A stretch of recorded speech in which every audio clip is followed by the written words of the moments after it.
Hola, ¿qué tal? Hoy vamos a ver rápido y lo más claro posible cómo se utiliza la pluma en CorelDRAW. Este tutorial es para profundizar en cómo realizar vectorizados complejos cuando no nos sirve el vectorizado automático de Corel. Si quieren ver cómo realizar vectorizado automático, les dejo el video en esta tarjetita o el enlace en la descripción. Pero el tutorial lo vamos a dividir para que no se prolongue demasiado el video. En esta primera parte vamos a ver cómo utilizar la pluma. Si bien su utilización y finalidad es muy similar a otros programas de diseño vectorial, como Illustrator, hay varias diferencias en cómo se utiliza. Algunos atajos y funciones son distintos.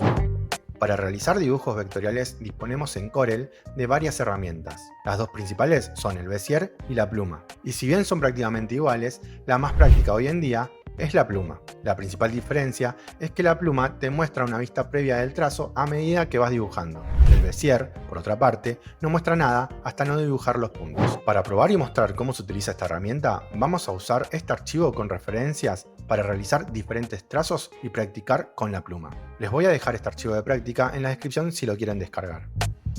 Para comenzar, seleccionamos la pluma y vamos a empezar con esta línea central de la primera figura. Marcamos el primer nodo. Los nodos son estos puntos que unidos por los trazos le van dando forma a nuestros dibujos. Si presionamos y mantenemos la tecla Shift, dibujamos el trazo recto o formando un ángulo de a 15 grados. Así dibujamos el siguiente nodo para realizar el trazo. Como vemos, se mantiene la forma abierta para continuar dibujando. Para finalizarla, en este último punto, lo podemos hacer presionando la tecla Escape. Si acercamos el cursor al trazo que acabamos de dibujar, vemos cómo este cambia y aparece un símbolo de más a su lado. Si hacemos clic, dibujamos un nuevo nodo en este punto. Y si volvemos a posicionar el cursor nuevamente sobre el nodo, nos dará la opción de borrarlo. Por otra parte, si quisiéramos editar el punto final del trazo, no vamos a poder hacerlo. Si cliqueamos en dicho nodo, vuelve a abrir la forma para continuar dibujando. Para poder editar este punto o el trazo, sin tener que recurrir a la herramienta forma, nos posicionaremos sobre la forma que acabamos de editar y con el control presionado hacemos clic. Cambiará la forma dándonos la función de editarla.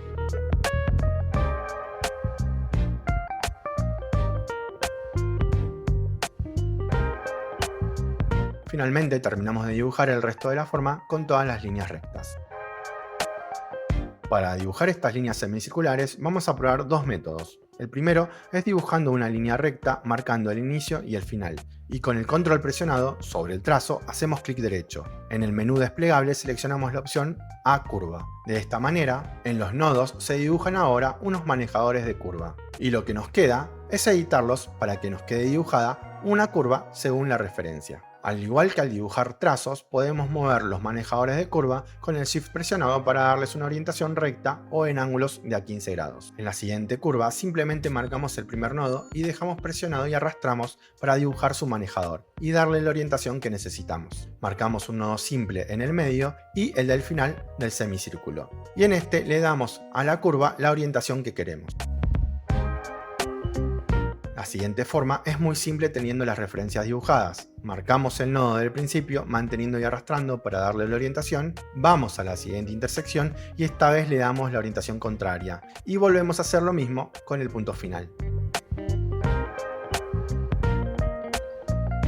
En la última forma vamos a ver cómo cortar una curva. Dibujamos los trazos con el Shift para mantener el ángulo y hacemos lo mismo con el punto medio donde se encuentra el vértice. Como podemos ver, la predicción nos muestra cómo continúa la curva. No importa dónde realicemos el clic. Para cortar la orientación de la curvatura, con el Alt presionado hacemos clic sobre el nodo correspondiente y así quitarle el manejador de curva que tenía hacia la derecha. Pero de esta manera el trazo siguiente es recto y no tiene curvatura. Una forma de continuar con esta figura es dibujando el siguiente nodo, darle la curva que le corresponde para finalmente editar el nodo anterior. Con el control presionado cliqueamos en el punto medio y se nos muestran los manejadores de curva. Luego editamos dichos manejadores para darle la forma deseada al trazo.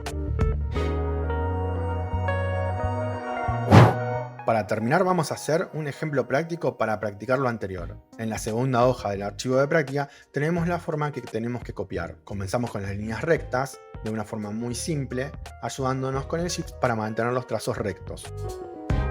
A esta primera rueda la vamos a dejar recta para luego editar la curvatura, pero marcando los nodos de su punto de inicio y cierre. Continuamos. La siguiente rueda sí la vamos a hacer ahora. Vamos a marcar el nodo de inicio y luego cliqueamos en el punto y mantenemos y arrastramos hacia donde queremos darle su orientación. En el cierre de la curva hacemos lo mismo pero en sentido contrario. Para continuar ahora con las líneas rectas, cortamos la curvatura haciendo clic sobre el último nodo con el Alt presionado. Seguimos dibujando los siguientes trazos y al llegar a la curva hacemos lo mismo que con la rueda anterior. Marcamos el nodo, mantenemos el clic y arrastramos para darle su orientación. Vamos al final del trazo y terminamos la curva. No se preocupen si no nos queda del todo bien, luego podremos editar los nodos para armonizar el dibujo. Y terminamos el dibujo aplicando todo lo que ya usamos antes. Con el control presionado podemos cliquear sobre uno de los nodos y se abrirán sus funciones de edición. Los nodos se podrán mover y sus orientaciones. Si en algún nodo le sucede algo como esto, es debido a que la configuración de dicho nodo está mal. Queda con el sentido del trazo anterior. Para cambiarlo hacemos clic derecho sobre el punto, siempre y cuando el nodo esté en modo edición. Se tienen que estar mostrando los nodos y sus orientaciones. En el menú desplegable seleccionamos la opción de asimétrico y luego nos dejará editar con libertad la orientación de este último nodo. Finalmente, y para terminar, vamos a darle la curva a la rueda que dejamos recta. Con el control presionado, hacemos clic derecho sobre el trazo y cliqueamos sobre A curva. Luego editamos los manejadores hasta que la curvatura quede como la referencia. Para editar los puntos podemos hacer uso de la herramienta forma, pero como vimos en el video, no es necesario a la hora de dibujar si utilizamos la pluma y sus funciones. Bien, esto ha sido todo por hoy. En el siguiente video vamos a ver cómo darle color, sombras e iluminaciones para generar una impresión de volumen si así lo quisiéramos. Les quiero agradecer por ver el video, no se olviden de darle like que nos ayuda un montón y suscríbanse al canal para ver más contenido relacionado. Un abrazo grande y hasta la próxima.